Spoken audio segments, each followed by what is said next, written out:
Merhaba değerli arkadaşlar. Yepyeni bir video ile karşınızdayım. Arkadaşlar bugün videoma başlamadan önce aslında hüzünlü bir video. Gerçekten beni üzen bir video. Ama ona başlamadan önce şöyle elimde D71 8'e 11 dar ağızlı fıçı kesim bir tespihim var. Görün. Onun sesine bayıldım, böyle elime alayım dedim. Şöyle size de dinleteyim. Bununla neşemizi bulalım. Sonra neden üzüldüğümü, beni üzen bir şeyin ne olduğunu size anlatayım şimdi. Evet, bu elimde dursun. Arkadaşlar şimdi tesbih seven herkesin kalbinde bir kehribar vardır biliyorsunuz. Doğal kehribar edinmek ister herkes. Doğal kehribarla ilgili mesela benim birçok videom vardır. Siz de hatırlarsanız doğal kehribar toptancılığı yaptığımı söyledim. Gerçekten doğal kehribar toptancısıydım. Toptancılara bile kehribarı ben verirdim. Ticaretimi bırakmama sebep olan süreci de size anlattım. Pres malın çıkması benim tesbihi, kehribarı ve ticaretimi bırakmama sebep oldu. Ayrıca fil dişi satmamamın sebebi bir belgeselin izledikten sonra, hayvanları katlettiklerini gördükten sonra onu da bırakmam. Kaplumbağa kabuğunu da o şekilde bırakmam. Bunları anlatmıştım size. İnanın arkadaşlar, ben ticari hayatımda, normal yaşantımda da alışveriş yaptığım insan memnun kalmadığımı ben gerçekten çok üzülüyorum. Zarar dahi etsem o ticaretimden vazgeçiyorum. Benim fıtratım böyle. Birçoğumuzda da vardır bu. Şimdi arkadaşlar, dediğim gibi kehribar her yiğidin gönlünde yer alan bir tesbih. Herkesin sevdiği tesbihlerden biri. Benim için de gerçekten doğal kehribar çok değerli ve yeri olan, hatta bütün koleksiyonerlerin koleksiyonunda olması gereken bir tesbih olduğunu düşünüyorum tabii ki.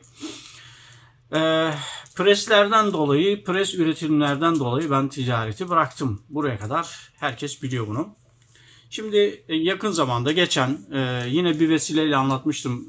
Bir arkadaşa demişim, bak ben senin kehribarlarını almak isterim. Bana vermek istiyorsun ama ben bunları sertifikalandırırım. Sertifika orijinal çıkarsa mal benim, orijinal çıkmazsa sertifikaların ücretini sen ödersin demiştik. Böyle bir muhabbet olmuştu. İsim vermiyorum. Konuyu güzel bir konu olduğu için anlatıyorum. Arkadaş demişti ki ya onlar bana itimat etsin, ben mi onlara itimat edeceğim gibi böyle bir havada uçuşan bir muhabbet olmuştu. Havada kalan bir muhabbet. Sonra gel zaman git zaman abiye bir ürün geldi. Kaç tane? 10 tane 33'lü, bir tane de 99'luk var içinde. Malların görüntüsü çok güzel. Malzemeleri bu arkadaşlar kayadan kesip yaptıklarını ben de biliyorum. Kayadan kesip yapıyorlar arkadaşlar. Ama ben prensip olarak diyorum ki doğal kehribarların hepsini sertifika vermek lazım. Çünkü doğalda sahtecilik yapıyor. Zaten sahtede ya da yapayda sahtecilik yapılmıyor ki. Doğalda sahtecilik yapıyor. Ya özür dilerim, yapayda bile sahtecilik yapılırken doğalda yapılmaması mümkün değil zaten. Yani yeri gelmişken onu da söyledik. Şimdi arkadaşlar malzemeyi dedik ki abiye şöyle dedim. Abi dedim, ben bu ürünleri teste gönderirim. Orijinal çıkarsa benim, orijinal çıkmazsa sen, çünkü bana orijinal diye satıyorsun. Bunlar orijinal saf kaya kehribar. Orijinal diye satıyorsun değil mi? Sen o zaman malın arkasında durman lazım. Orijinal çıkmazsa bu sertifikaların ücretini ödeyeceksin. Önce ımkım etti, sonra yok dedi. Bir tanesini gönderelim o zaman dedi.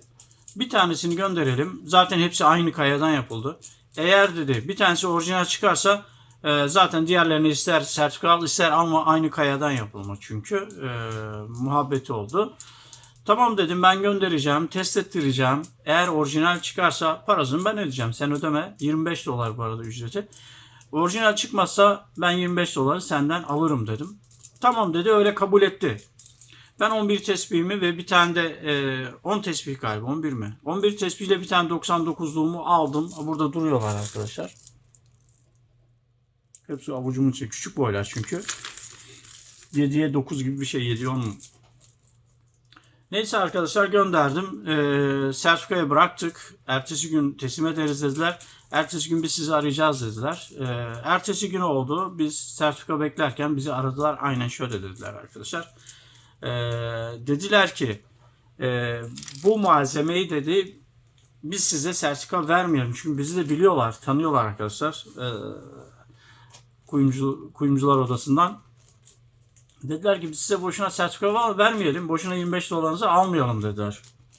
Niye dedik? Bakın üstüne poşete yazmışlar şöyle. Bakın şurada gözüküyor. Plastik katkılı amber. Plastik katkılı amber. Dedim ki yani bunu dedim sertifikaya yazalım mı dedim. Plastik katkılı amber diye. Abi dedi istiyorsan yazarız ama yani bence boşuna para verme dedi. Ben de Allah razı olsun dedim. Tamam o zaman dedim. Boşuna 25 dolar vermeyeyim. Ben dedim hani resmi bir belge olsun. Abi dedi zaten dedi bizim sözümüz resmi bir belge dedi. Yani biz bunu verdik sana. Siz daha sonra getirirseniz başkası da getirirse aynı şeyi söyleyeceğiz dedi zaten. Ama illa bir kağıt istiyorsanız onu konuşalım dediler. Ben de üstüne düşmedim. Tamam boş ver dedim. Bakalım ne dizmişiz. Bizim adresimizi, telefon numaramızı yazmışlar. Yani arkadaşlar tesbihimiz neden alıp gönderdim oraya? Göndermemin sebebi de doğal kehribara o kadar benziyor ki, o kadar yakın ki yani insanların anlaması imkansız. Malzeme o kadar güzel, o kadar güzel ki anlaması imkansız arkadaşlar.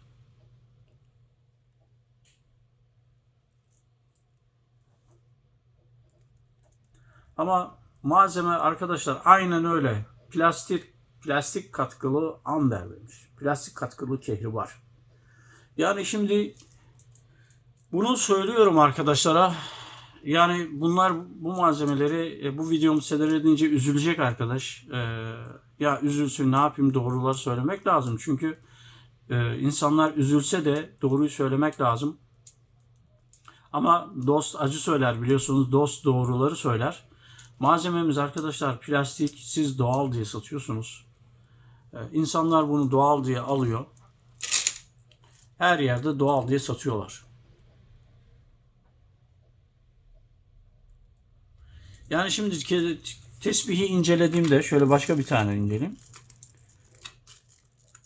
Tesbihi incelediğimde arkadaşlar doğal kehribardan hiçbir farkı yok. Hem de şunu gönül rahatlığıyla söyleyebilirim. Piyasadaki en temiz mallardan. En temiz. Yani doğal kehribar diyebileceğimiz bir malzeme. Çünkü içinde kehribar var. Eritilmiş kehribar var. Plastikle ya da polimerle bir şeyle birleştiriyorlar. Siz çakmak vurduğunuzda kehribar daha çabuk kokusunu salacak bir kimyasal koyuyorlar çünkü ya da plastik tarzı bir şey. Kehribar önce kokusunu verdiği için kehribar sanıyorsunuz. Böyle ısıttığınızda kehribar daha hızlı kokusunu verdiği için kehribar sanıyorsunuz. Siz haksız değilsiniz ama size satanlar haksız. Çünkü bu malzemeyi araştırması lazım.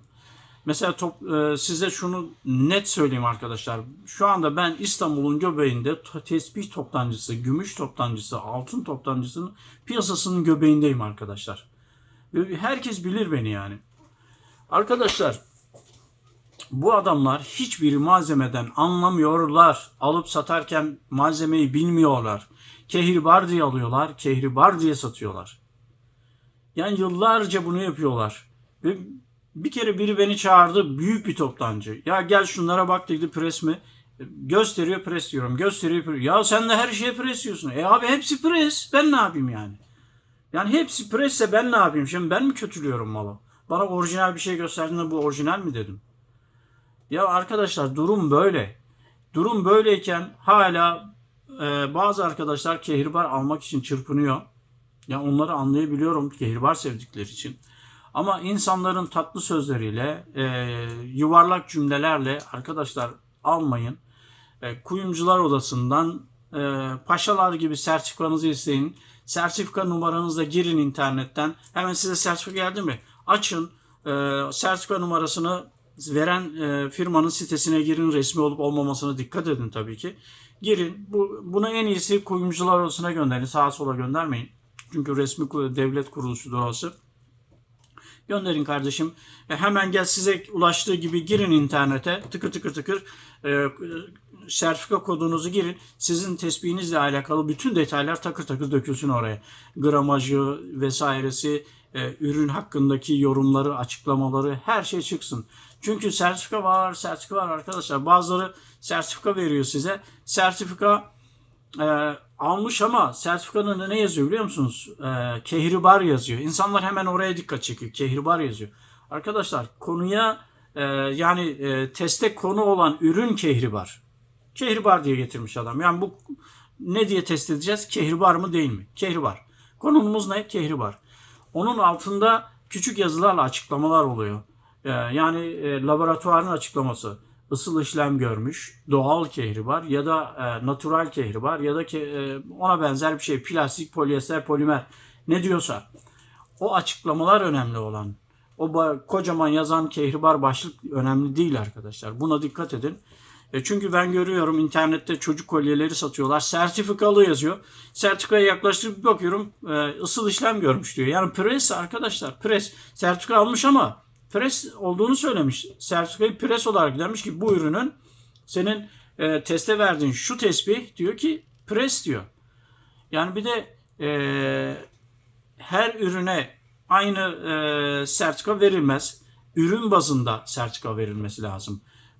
Bütün çıkıntılarına, hatalarına kadar resimde olması gerekiyor. Aynı ürün olması gerekiyor. Yoksa mesela birbirine benzeyen ürünleri adamlar fotoğraflıyor. Matbaada çoğaltıyor, takır takır yap gitsin. Böyle bir şey de sıkıntı. Ki bırak orijinali, taklidi de çoğaltıyorlar zaten. İlginç bir şey. Bizim burada toptancılar var. Avrupa'dan bir tane kehribar getiriyor. Bir tane sertifika yaptırıyorlar. Matbaada bastırıyorlar. Onu çoğalt, dağıt babam dağıt. Gelene dağıt. Yemin ediyorum size, yemin ediyorum. Hepsi Hacı Hoca. Camiden çıkmıyorlar. Allah kitap dillerinden düşmüyor. Ya arkadaşlar bu kadar mı sahtekar olmuşuz ya? Bir insan dilinde Allah kitap varsa yüreğinde de olması da gerekiyor ya.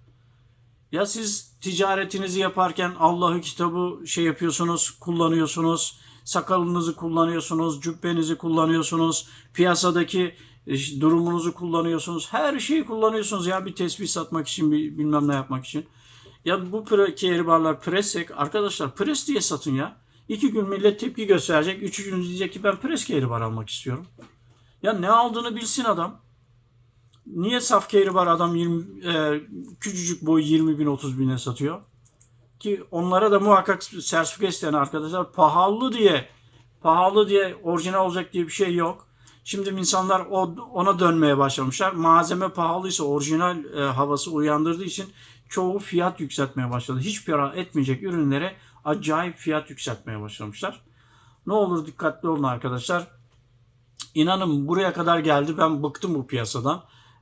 Bu ahlaksız ticaretlerden bıktım yani. İnsanların karakteri bu kadar mı bozuk ya?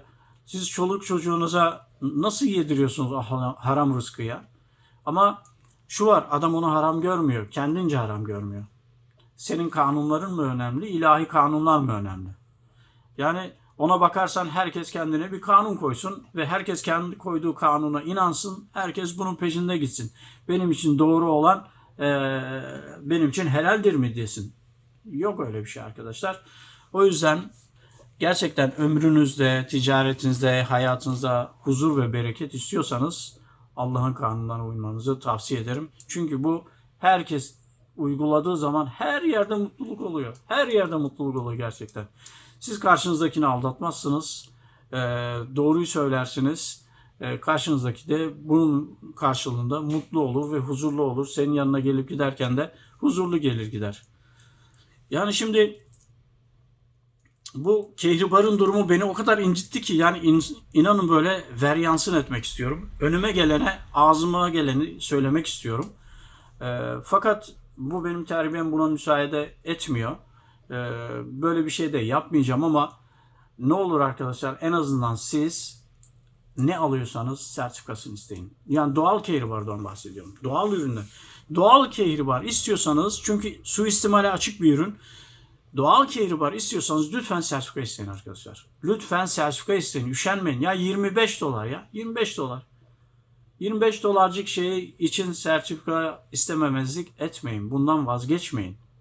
Lütfen. Arkadaşlar inanın o kadar garip bir durum ki insanların tespih sevdasını bırak kehribar sevgisi zaten bitirdiler. Bu dolayısıyla tesbih sevdasına da yansıyor. İnsanlar artık yani böyle tiksinmeye başladı çevresinden ya. Tesbihçilerden, tesbihlerden, mezattan, oradan buradan tiksinmeye başladı insanlar artık ya. Bir abi getirmiş bugün bir püskül mezattan almış. Mezatta gümüş demişler buna. Götürmüş başka bir esnafa test ettirmeye. Test ederken o da paramparça etmiş şeyi. Kızmış, sinirlenmiş. Vallahi diyor silah olsa sıkacağım hepsine diyor. Böyle o kadar sinirlenmiş. Ya kardeşim ben sana test et dedim.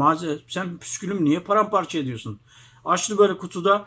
Abi baksana bu dedim gümüş değil ki dedim. Ya abi sen bir bakışta anladın. Adam gümüşçü, şeyci veriyorum diyor. Bir de 200 lira test parası istiyor diyor. Bir de benim püskülü paramparça etti ya diyor.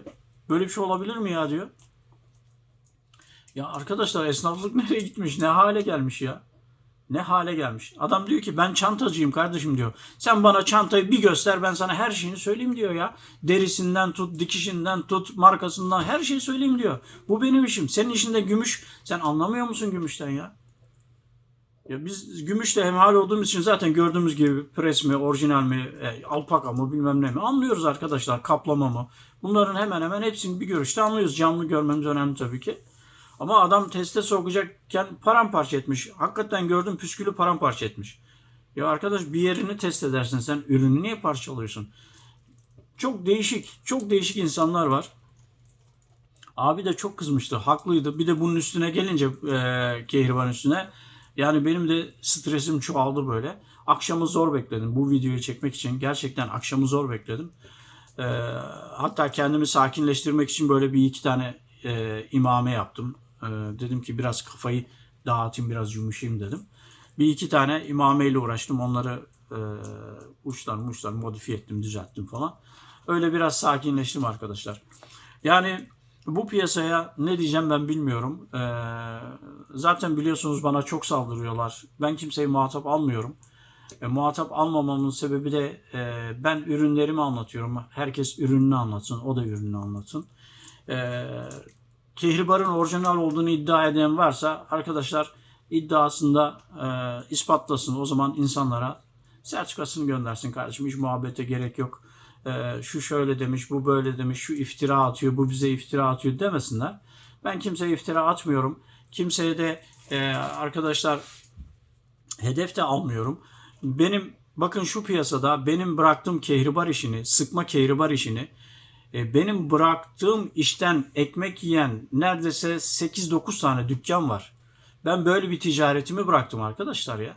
Böyle bir ticaretimi bıraktım. 8-9 dükkan ekmek yiyor oradan. Benim bıraktığım ticaretten yani. Hiçbiri yoktu. Ben bıraktım. Onlara işte tezgah çıktı, pazar çıktı. Onlar da bu işi yapmaya başladılar. Yani demem o ki arkadaşlar dikkatli olun. Yani internetten özellikle oradan buradan insanların ardını araştırın. Adam çıkıyor internette karşısına 2 tane video koyarak şey paylaşıyor. Karşısındaki onu 20 yıllık esnafla aynı keseye koyuyor. Aynı şeye koyuyor. Aynı fiyatlandırmasını yapıyor. Böyle bir şey yok arkadaşlar ya. Böyle bir şey olamaz yani. O yüzden dikkatli olun. Her video çekene, her tespih paylaşana inanmayın. Herkes bir şey söylüyor çünkü herkes malını satmak için bir şeyler söylüyor. Siz hiç gördünüz mü kimse böyle malını kötüleyen, benim gibi malını kötüleyen, ticaretini bırakan insan gördünüz mü? Göremezsiniz. O yüzden dikkatli olun arkadaşlar. Ben niye bunu örnek veriyorum arkadaşlar? Benim de kehribar sevgim var gerçekten. Benim de gerçekten canımı yakan bir durum. Ben bunları alırken o kadar çok insan benden doğal kehribar istiyor ki. Yani 100 tane olsa 100 taneyi bir gecede bitiririm. Yani öyle bir talep var kehribara karşı. Benden çok istiyorlar çünkü sağ olsun arkadaşlar güveniyorlar. Ya ben de istiyorum onlara kehribar vereyim. Ben de hem ekmeğime bakayım hem onları da doğru bir şey alsın. Arkadaş yok. O kadar ürün geliyor. Bir tane doğru ürün gelmiyor. Türkiye'den gelen bütün ürün önce bana gelirdi açık söyleyeyim. Önceleri bana gelirdi. Benden bütün Türkiye dağılırdı. Düşün böyle bir durumda ben diyorum ki ürünlerin hepsi pres. Sağda solda köşede bucakta ürün satan adam diyor ki bu orijinal saf şöyledir böyledir övmeler mövmeler yere göğe sığdırmamalar. Ya arkadaş böyle bir şey yok. Öyleyse abi git al sertifikanı koy yanına ver adama gitsin ya. Bu kadar basit. Ürünün orijinalse. Ver sertifikasını git 25 dolar ya ben müşteriden isteyeyim bu parayı diyorum. Kardeşim ben bunu sertifikaya verdim. Sertifikası 25 dolar. Eklerim üstüne. Ver 25 dolar diyeceksin. Zaten adam seve seve verir. Yani ürünü yeter ki orijinal olsun. Çünkü verdikleri fiyatlara bakıyorum ben. Oho havada alınır o fiyatlar yani. Keyifler mi olur o fiyatlara? Of yani böyle veryansın ettik. Kusura bakmayın. Biraz sinirliyim çünkü. Olmaması gereken işler dönüyor. Ondan sonra millet olarak iki yakamız bir araya gelmiyor arkadaşlar. Sebebi de milletimizin, vatandaşımızın bu tarz davranışları nasıl yaşarsanız yani öyle gidersiniz arkadaşlar. Yani siz kendinizi düzeltmediğiniz sürece hiçbir şey hayatınızda düzelmez. Mesela şunu örnek vereyim. Derler ya biri üçkağıtçıysa herkesi üçkağıtçı sanırmış. Biri sahtekarsa herkesi sahtekar sanırmış. Öyle bir durum arkadaşlar. Siz temizseniz herkesi temiz görürsünüz. Siz temizseniz herkes size karşı temiz olur. İnanın Allah işlerinizi de kolaylaştırır. Rızkınızdan endişeniz olmasın. Allah rızkınıza kefil arkadaşlar. Allah diyor ben kefilim diyor ya. Benim bunu söylemem çok basit kalıyor. Ben kefilim diyor. Yeter ki çalışın, dürüst olun diyor. Yani biz gerçekten burada ticari hayatımızda da görüyoruz. Dürüst ve işini düzgün yapan insanların gerçekten hem durumları iyi, hem kazançları iyi, hem de sarsılmaz bir kaya gibi duruyorlar arkadaşlar. O arada ne insanlar yaprak gibi savruluyor, iflas ediyor, gidiyor, geliyor, başkası geliyor. Neler neler görüyoruz bu piyasada. Çünkü Türkiye'nin göbeğindeyiz arkadaşlar. O yüzden siz dürüst oldunuz mu, doğru oldunuz mu hiçbir şey sizi yıkamaz. Çünkü Allah diyor ya ben yardımcısı olurum diyor yani. Dürüst adamın yardımcısı Allah'tır arkadaşlar. Maalesef bunu işte tam olarak idrak edemiyoruz. Tam olarak kalbimize kabul ettiremiyoruz demek ki. Her türlü saçma sapan işe girişiyoruz. Bilemeyeceğim artık. İnşallah arkadaşlar bu kehribar olayı doğal şeyler çıkarsa ben size bildireceğim. Merak etmeyin. Doğal ürünler şu an piyasada yok. Gelirse ben size, elime gelirse düşerse ben size haberdar edeceğim inşallah. Ama onun dışında ben kehribar'a yaklaşmayın derim. Uzak durun derim. Kehribar satan esnaflar var. Şimdi oraya gelelim. Kehribar satan esnaflar var. Bu işten ekmek yiyen insanlar var. Bu işi düzgünce yapmak isteyen insanlar var. Malzemeden anlamıyorlar. Bakın bu durumda var. Malzemeden anlamıyor ama bu işi düzgünce yapmak istiyor. Bu kardeşlerimize de ben şunu tavsiye ediyorum. Ya arkadaşlar üşenmeyin. Her kehribarınızı test ettirin. Şöyle bir kolaylığı da var. Çoklu ürün test ettirmenizde. Mesela 25 dolara test ediyoruz ya bir tanesini. Biz kuyumcular odasına gittiğimizde mesela 300 tane ürün, 200 tane ürün verdiğinizde bir anda size baya ciddi bir indirim yapıyorlar. Çok ciddi, gözünüze gelmeyecek kadar ciddi bir indirim yapıyorlar. Mesela diyelim öbürü 700-800 lira, işte bu 100 liraya kadar düşen bir indirim oluyor. Bu da tespihe eklemenize bile gerek yok. Yani karınız onu absorbe eder zaten. Yani böyle verdiğinizde yüklü çalışan arkadaşlara söylüyorum. Bakın kehribar satmayın demiyorum. Hepiniz sahtekarsınız, yalancısınız demiyorum. İşinizi düzgün yapın diyorum ya. İşinizi düzgün yapın arkadaşlar. Gidin sertifikanızı alın. Ürünlerinizi öyle satın. Ya da ürün alırken kardeşim bu ürünler ben senden satın alıyorum. Benim gibi yapın. Ben bu ürünleri satın alıyorum. Ama ben kehribardan anlamıyorum. Ben bunların hepsini test ettireceğim kardeşim. Teste sokacağım. Ondan sonra ben bu ürünleri senden alacağım. Kabul ediyor musun? Ediyorum derse hepsini götürürsünüz. Teste sokarsınız. Hepsi orijinal çıkarsa hem de hepsinin sertifikası çıkmış olur. Ve toplu verdiğiniz için ucuz olmuş olur. Alırsınız. Müşterinize güleç yüzle, huzurlu bir kalple satışınızı yaparsınız arkadaşlar. Bu kadar basit ya. Bana tutup oradan buradan cevap yetiştirmenize gerek yok. Yok, gerçekten yok. Yeter ki işinizi düzgün yapın. Ondan sonra mesela şöyle bir durum var. Adam yurt dışından valizine, şu anda kehribar ticareti tamamen böyle valizde. Yurt dışından dünya kadar mal satılıyor Türkiye'de. Yurt dışından cebine koyuyor, çantasına koyuyor, getiriyor, Türkiye'de satıyor. Resmi hiçbir şey yok. Resmi hiçbir şey yok arkadaşlar ya. Normalde ithalat ihracatlarda mesela gümüş gönderiyorsun, bilmem ne gönderiyorsun. Ürünü ihracat etme, ithal edeceksin ya da ihracat yapacaksın. Her ikisinde de o bölgenin, o ülkenin kuyumcular arasına gidiyor. Şimdi siz buradan ihraç ettiniz diyelim, yurt dışına gönderiyorsunuz. Ne yapıyorsunuz biliyor musunuz? Kehribarınızı alıyorsunuz, ürünlerinize. Kehribardan tut, işte gümüşüne tut, şeyine tut, hepsini kuyumcular odasına gönderiyorsunuz. Özellikle gümüş, altın vesaire bu yapılıyor. Kuyumcular odasına gönderiyorsunuz. Kuyumcular odası alıyor onları, test ediyor. Test ediyor, diyor ki bunlar evet 925 ayar gümüş. Bunlar işte şu ayar altın. Size şey veriyor, izin veriyor arkadaşlar. Bunu yurt dışına gönderebilirsin diye izin veriyor. Böylelikle daha güvenli oluyor. Sen ürününü güvenle yurt dışına çıkartıyorsun devlet güvencesiyle. Sokarken de aynı şekilde devlet güvencesiyle ürünlerini içeri sokuyorsun. Alırken de satarken de böyle. Ama çantayla yapılan bu ticarette adam çantasına koyuyor, getiriyor. Ondan sonra sana fiyat satıyor. Sen de diyorsun ki kehribar mı? Kehribar. Bitti ya, kehribar. Hani bunun sertifikası kardeşim ya? Yurt dışından geliyor bu uluslararası bir ürün.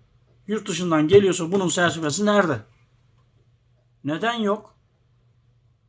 Biz bile mesela kehribarın biliyorsunuz ilk pres olduğunu söyleyen benim. İlk anlatan benim. Kendi kehribarlarıma pres dedim. Bir sürü tepki yedim. Ya kardeşim ben kendi kehribarıma pres diyorum. Sattığım ürüne pres diyorum. Başkasınkine demiyorum. Bak bunlar pres diyorum. Uyanın, dikkatli olun diyorum. Herkes bana tepki gösterdi. Herkes. Şimdi herkes presten bahsediyor. Ne oldu? Varmış demek ki, değil mi? Varmış. Bu kardeşinize itimat edin biraz ya. Anlıyoruz da. Yani o kadar. Şimdi söyleyeceğim şeyi unuttum galiba. Vallahi billahi ya. Ne diyecektim unuttum ya, araya şey girdi. 2 saniye. 2 saniye girdi. Şu tespitte elimi yakmaya başladı yani. Kehribarlarınızı dediğim gibi ticaretinde sertifikalandırıldığı zaman, gönül rahatlığı alıp sattığınız zaman ne sıkıntı olacak kardeşim? Kim nereye satıyorsa satsın. Ne satıyorsa satsın. Sertifikası üstünde gezecek ürün. Bu kadar basit. Bu kadar basit arkadaşlar. Ya o kadar kolay ki aslında doğruyu bulmak, doğru yoldan hareket etmek o kadar kolay ki insanlar işi yokuşa sürüp zorlaştırmaktan başka bir şey yapmıyorlar. Şimdi basit bir şey anlatayım. Şimdi siz bir ürün ürettiniz. Bu ürünü doğal kehribar olduğunu iddia ettiniz. Götürdüğünüz doğal kehribar ürününüzü sertifika ettiniz. Çünkü siz üretiyorsunuz ama malzemenin orijinal de olması lazım. Malzemeniz orijinal çıktı. Bakın sürece bak. Malzemeniz orijinal çıktı. Aldın bu malzemeyi, götürdün işte Ahmet Bey'e, Mehmet Bey'e sattın. Şimdi Ahmet Bey, Mehmet Bey bunu aldı, götürdü, dükkanına koydu. Dükkanından bilmem kime sattı. Şimdi bu süreç böylece binlerce kişi için olduğunu düşünün. Binlerce kişi için olduğunu düşünün. Bu sertifikayla verildiği zaman hiçbir yerden tık diye ses çıkmayacak. Adam girecek sitesine, internet tıkır tıkır bakacak. Takır takır sertifikasının karşılığını görecek. Tesbih nerede olursa olsun. Kaç kişinin elinde dolandıysa dolansın. Takır takır adam bakacak, oradan sertifikasıyla beraber ürünün orijinal olduğunu görecek. Ama siz bakın ne kadar kolay. Gerçekten çok kolay. Hem takibi kolay hem ürünü taşıması, satması da kolay. Şimdi siz sertifika vermediniz düşünün. Bu geldi ya bu orijinal, şimdi adam bir sürü dil döküyor. Şöyle orijinal, böyle orijinal, bu kadar güzel malzeme. İkna ettin adamı, adam aldı ya da adam ikna oldu, aldı. Fiyatıyla ikna oldu, senin dilinle ikna oldu, bilmem neyle ikna olduysa oldu artık. Önemli değil. İkna oldu, adam aldı. Şimdi götürdü dükkanına koydu. Dükkanında gelen adamlara işte bu orijinal dedi. Adam da bakıyor, o kocaman esnaf. Büyük bir ticareti var. Her şey tıkır tıkır yürüyor. Bu sahtekar olamaz. Yani adam sahtekar değildir. Yani haşa, adam için sahtekar demiyorum. Yani ürün sahte olamaz dersin. Bu adam niye sahte ürün satsın ki kardeşim dersin. Yani herkesin ana düşüncesi bu zaten. Tespihini alırsın götürürsün mağazana. Toptancıdan alırsın götürürsün mağazana koyarsın. Sen de gelecek kişilere dağıtırsın. Düşünebiliyorsun ağacın dalları gibi. Bir kişi aldı bir sürü kişiye verdi. O bir kişi aldı bir sürü kişiye verdi. Böyle dağıldı her yere. Patır patır patır patır Türkiye'nin dünyanın her yerine tespiti aldı. Kim bunun orijinal olduğunu iddia edebilecek şimdi? İspat edebilecek şimdi. Hadi bakalım. Yani insanları niye böyle bir çıkmaza sokuyorsunuz ya? Niye böyle bir çıkmaza sokuyorsunuz? Yani yol belli, yordam belli, yöntem belli. Niye insanları çıkmaza sokuyorsunuz? Ya siz bir sıkma kehribar aldığınızda götürüp sertifika veriyor musunuz sıkma kehribar sıkma mı diye? Vermiyorsunuz. Bir plastik aldığınızda götürüp sertifika sokuyor musunuz? Bu plastiğin orijinal kehribar mı acaba diye. Bir bakaliti götürüyor musunuz? Teste sokuyor musunuz? Kehribar mı bu acaba diye. Kehribarı götürüyorsunuz arkadaşlar. Çünkü kehribar doğal bir ürün. Suistimale açık bir ürün. Bu kadar net. Kehribarla alakalı konuşacağım. Başka konuya girmeyeceğim. Girmemek için zor tutuyorum kendimi. Yani arkadaşlar ben kehribardan ekmeğini kazanan, ticaretini yapan arkadaşlara canı gönülden ve açık kalple söylüyorum arkadaşlar. Lütfen ticaretinizi baştan düzgün yapın, dikkatli yapın. Milletin sağdan soldan söylediği laflara da itimat etmeyin. Mesela ben diyorum ki pres, ya bu adam konuşsun boş ver deyin. Sen sertifikanı koy oraya. Bu adam istediği kadar pres desin, istediği kadar konuşsun. Kulağımda fena çınlıyor şu anda. Evet biri beni o muhabbet var ya. Arkadaşlar ben istediğim kadar ya pres kehribar var almayın etmeyin diyeyim. Siz kardeşim işinizi düzgün yaptıktan sonra benim ağzımı kapatacak en büyük delilin sertifikandır. Koy sertifikanı bitsin olay. Müşteri de konuşmasın, başkası da konuşmasın. İnsanlar da doğru düzgün bir kehribar alsın ya. Doğru düzgün bir kehribar olsun. Siz bu özellikle bu malı alan arkadaşlar, toptan da alan arkadaşlar sertifika istesinler ya. Sertifika istemediğinizde bu ürünleri ben sertifika vereceğim kardeşim dediğinizde o iş tersine döner. Bu iş alttan yukarıya doğru sirayet eder. Gerçekten alttan yukarıya doğru sirayet eder. İnsanlar ticaretin bozulacak sanıyor. Öyle bir şey yok ya. Ticaretiniz falan bozulmaz. Alttan yukarıya doğru sirayet edecek bu defa. Millet diyecek ki sertifika, sertifika, sertifika en üste gidecek. Adam diyecek ki kardeşim bana niye pres mal veriyorsun? Ben pres mal aldım sertifika düşün. Üreticiden toptancıya geldi. Sertifikaya koydu. Sen niye bana pres mal veriyorsun? Ben malları almam diyecek. Almam dediğinde iş bitecek. Bir olur, iki olur bitecek arkadaşlar. O adam sana doğal kehribar getirmek zorunda kalacak para kazanmak istiyorsa, ekmek kazanmak istiyorsa. Çünkü o malların hepsi elinde patlayacak. Diyecek ki o zaman sen bunları pres diye sat. Fiyatı da şu. O fiyatı da müthiş bir şekilde 1/4, 5'te 1 fiyatına düşecek. Şöyle açık söylüyorum. 1/4, 5'te 1 fiyatına düşecek. Millet o fiyata artık pres kehribar almak istiyorsa alsın, onda sıkıntı yok ki. Der ben pres kehribar alıyorum. Ben şunu da her zaman söylüyorum. Benim tesbihim 100.000 lira de. Ama pres kehribar de, bakalit de, katalin de ne olduğunu söyle ya adama. Ne olduğunu bilsin adam. Doğal kehribarsa sertifika vereceksin. Bitti. Bitti. Doğalsa sertifika vereceksin kardeşim. Ya pres diye satacaksın ya da sertifika vereceksin. Bu kadar net. Bu kadar net. Bunun kaçar göçer yolu yok. İstediğiniz kadar lafı yuvarlayın. İstediğiniz amalarla mamalarla çevirin edin. Şu şöyleydi böyleydi de doğal kayaydı da kendi gözümün önünde kesildiydi de. Yahu kardeşim ben kendim kesip yaptığım kehribarlar pres çıktı ya. Anlatayım size biz farkında olmadan pres kehribar alıp yapıp satıyoruz. Hazır da alıp satıyoruz. O arada pres gelmiş bize bizim haberimiz yok. Hiç kimse söylemeden presi sürmüşler piyasaya. Ben kehribarlardan şüphelenmeye başladım. Tabii orada da yapıyoruz. Şüphelenmeye başladım. İlk pres olduğunu, kendi kayasında ilk pres olduğunu da söyleyen benim. Bak bunlar pres kehribarlar orijinal değil. Neyse ben bunları söyledim, dillendirdim. Tabii o arada da tespih yapmışız, insanlara satmışız. Bir abi dedi ki kendi kendine ya Hayrettin abi doğru söylüyor. Ben bu ürünü bir test ettireyim bakayım demiş. Gitmiş kuyumcular arasında benden aldığı el işçiliği bir tesbihini test ettiriyor arkadaşlar. Ve sertifikada kehribar yazıyor ama abi de bir şey anlamıyor. Yani diyor ben bunu sertifikaya verdim ama bu doğal mı değil mi abi bir şey anlamadım diye sertifikayı bana attı. Sertifikanın detaylarına baktım ben. Abi dedim tespihin pres. Orijinal kehribar değil. İşlem görmüş. Senden aldım diyor. Biliyorum abi benden aldın diyor. Ne olacak şimdi diyor. Abi dedim malı benden aldın. Ben malımın arkasındayım. Getir değiştir başka bir şey al. Ne yapıyorsan al yerine bir şey al. Ben seni kesinlikle mağdur etmem. Ben sana bunu çünkü bilerek satmadım.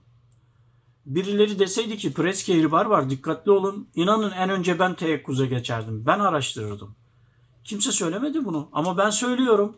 Yıllardır söylüyorum. Kimsenin umurunda değil. Hiç kimsenin umurunda değil.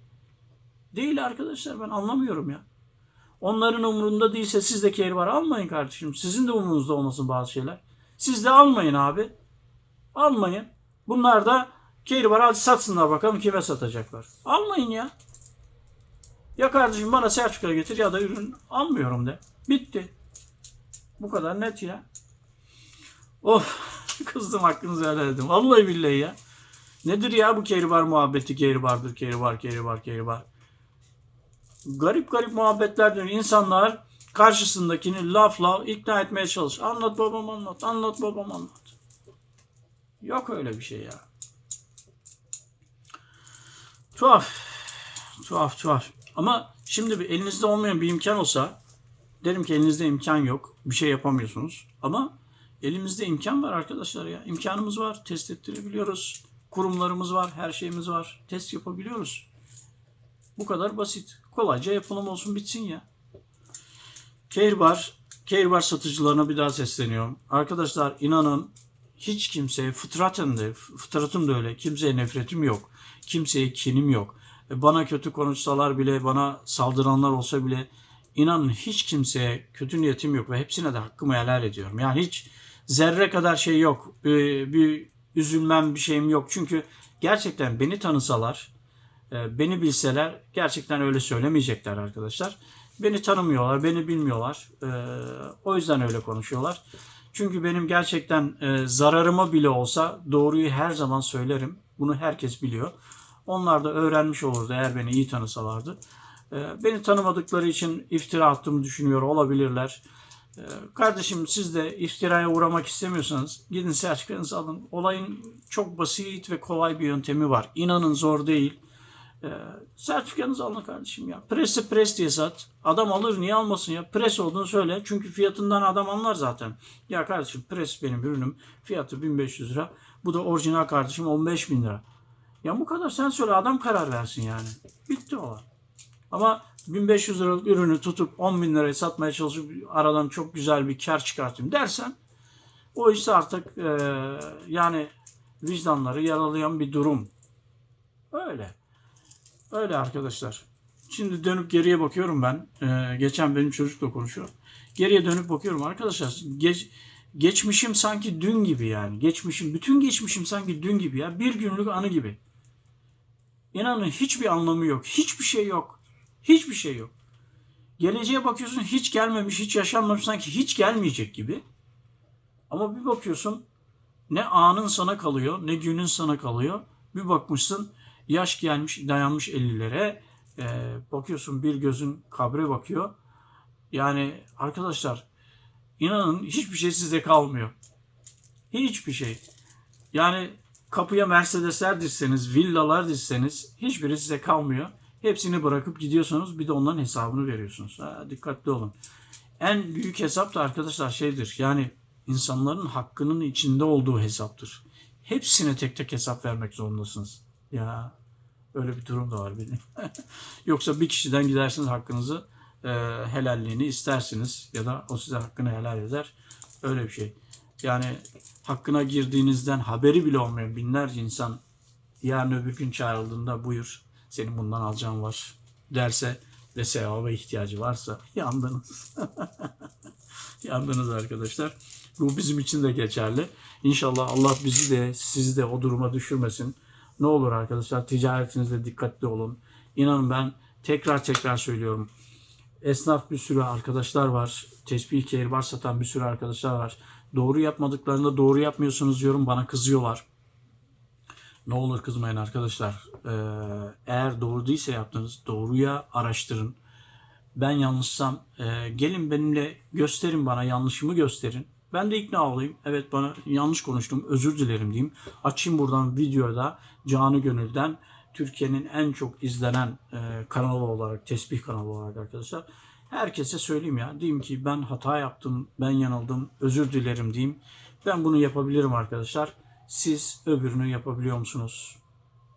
Yapabiliyorsanız bekliyorum. Hoşçakalın, sağlıcakla. Hepinizi çok seviyorum arkadaşlar.